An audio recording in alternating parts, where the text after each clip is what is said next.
kembali lagi dengan saya Kalimasada dari Akademi Kripto. Di modul kali ini kita akan membahas mengenai Crypto Portfolio Management. Cara mengatur portfolio kripto untuk memaksimalkan pertumbuhan. Sebelum modul ini dimulai, nothing I say is financial advice dan video ini hanyalah analisa internal yang kita lakukan. Kita membuat video ini untuk membantu teman-teman belajar mengenai cryptocurrency dan juga aset masa depan. Topik ini mengenai portfolio management ini banyak sekali ditanyakan oleh teman-teman semuanya. Jadi saya melihat banyak sekali orang ini yang tidak melakukan manajemen portofolio secara benar dari segi timing, entry, kemudian sizing, dan juga rebalancing. Itu akhirnya mereka tidak bisa memaksimalkan portofolionya secara signifikan. Dan kalau kita ngomong momen-momen seperti ini, contohnya seperti bulan ini harus kita manfaatkan sebaik mungkin supaya kita bisa mengalami yang namanya pertumbuhan portfolio yang maksimal. Jadi buat teman-teman semuanya pemula, ini adalah video yang wajib kalian lihat, wajib kalian tonton.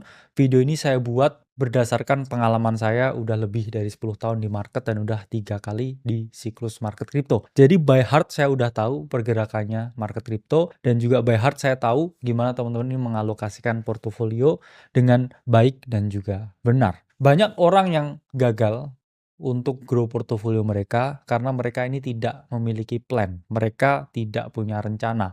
Kalau kamu gagal berencana, kamu hanya akan mendapatkan bencana.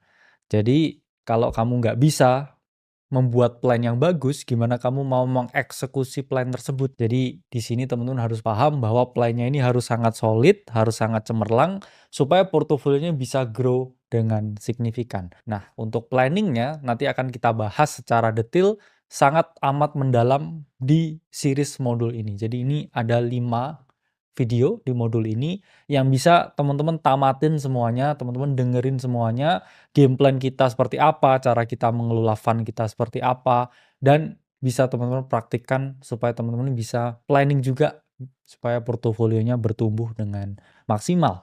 Ada 5 alasan yang saya bilang mengapa teman-teman ini harus melakukan portfolio management.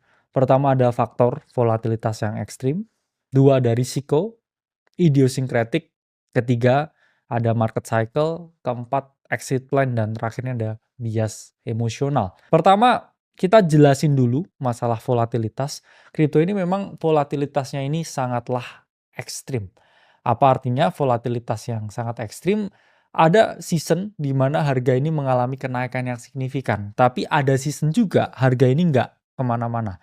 Jadi ketika harga ini nggak kemana-mana, saya bilangnya itu adalah low liquidity season atau musim di mana tidak ada dana injection yang masuk, kemudian money supply juga relatif flat. Di situ harga kripto ini cenderung mengalami penurunan. Kalau Bitcoin mungkin keturunannya hanya 30%, tapi kalau low liquidity season di mana udah nggak ada injeksi masuk terus orang-orang jual-jualin barang, altcoin itu bisa drop sampai 90%. Dan di siklus ini kita udah melihat price action dari altcoin yang mengalami kenaikan, mengalami penurunan, mengalami kenaikan, mengalami penurunan.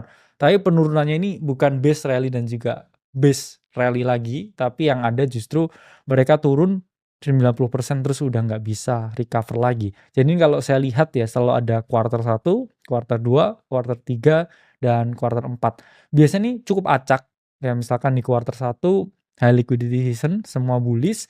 Kemudian ada 6 bulan di sini ya. Kita ini nggak gerak kemana-mana, harga cenderung turun, semi-semi bear market, kemudian high liquidity season lagi. Nah, kalau kita lihat ya grafik total 3, yang mana adalah grafik yang menunjukkan mengenai pergerakan harga dari aset kripto selain Bitcoin dan juga Ethereum, dan kita bagi ya di kuartal by kuartal. Nah, ini contohnya seperti ini. Nah, di sini misalkan kita lihat ya kuartal by kuartal ya, kuartal 1, kuartal 2, kuartal 3, kuartal 4. Ada musim di mana seperti ini ya, teman-teman. Ini benar-benar low liquidity ya. Nah, teman-teman juga harus melihat ya, ada season-season seperti ini. Ini adalah low liquidity, di mana kalau kita melihat ya di season ini, misalkan 1 Juni 2023 ini harga altcoin ini juga nggak kemana-mana ya. Kemudian ada masa ya di mana ini high liquidity, di mana altcoin ini mengalami kenaikan yang signifikan seperti ini. Teman-teman beli apapun itu pasti naik. Terus balik lagi nih ya, kadang dia juga ada ya low liquidity lagi, baru kemudian high liquidity lagi. Jadi teman-teman harus paham juga nih, kapan harus agresif, kapan harus enggak, dan chart total 3 ya atau chart others ini biasanya teman-teman bisa gunakan untuk memaksimalkan kapan nih teman-teman harus agresif atau enggak. Biasanya juga ngikut dengan harga Bitcoin, ya kita juga bisa lihat ya indikator money supply, karena ada musim-musim di mana yang terjadi adalah seperti ini ya. Kalau ini rally ya, kalau ini nggak rally sama sekali. Ini juga nggak rally sama sekali, kemudian dia naik. Nah, kemarin juga sempat ya awal-awal di Q1 ya ini juga dumping ya low liquidity season, harga altcoin mengalami penurunan dan ini harapannya ya kita mau masuki yang namanya high liquidity lagi. Jadi ada musim di mana teman-teman ini bisa agresif dengan altcoinnya, ada musim di mana teman-teman harus pasif dan di situ kalau teman-teman nggak melakukan yang namanya rebalancing dengan benar, menerapkan portfolio manajemen yang benar, ya ada ya teman-teman udah dapat profit terus profitnya hilang. Harusnya profitnya nanti teman-teman rebalancing lagi, yang mana akan saya jelaskan juga di series modul kali ini. Orang banyak sekali yang melakukan backholding di siklus sebelumnya, terutama kalau kita ngomong 2018-2021. Saya berhasil dari 30 juta ke 7M di 2021 itu saya benar-benar close semua posisi di atas. Artinya saya nggak membiarkan back saya atau portofolio saya ini balik lagi ke titik awal, bahkan jauh turun lebih rendah. Karena fakta yang terjadi ya teman-teman, market crypto itu bergerak sesuai dengan siklus dan siklusnya itu seperti ini ya. Banyak orang ini yang memperoleh keuntungan yang secara signifikan ya. Mereka buy ya di sini, terus di atas ini ya. Ketika mereka udah cuan, nah ini harusnya melakukan sell ya, atau mereka harusnya melakukan penjualan di sini, tapi mereka nggak jual. Artinya apa? Ya artinya mereka kehilangan kesempatan untuk melipat gandakan posisi yang mereka miliki. Dan kemudian ya market itu akan selalu berbalik seperti ini. Dan yang udah teman-teman harusnya udah cuan maksimal, akhirnya nggak bisa teman-teman maksimalin ya, dan dia kembali lagi. Kalau kita melihat ya berbagai altcoin yang ada di market, itu siklusnya sama seperti itu ya. Ini contohnya adalah Mana ya atau Decentraland.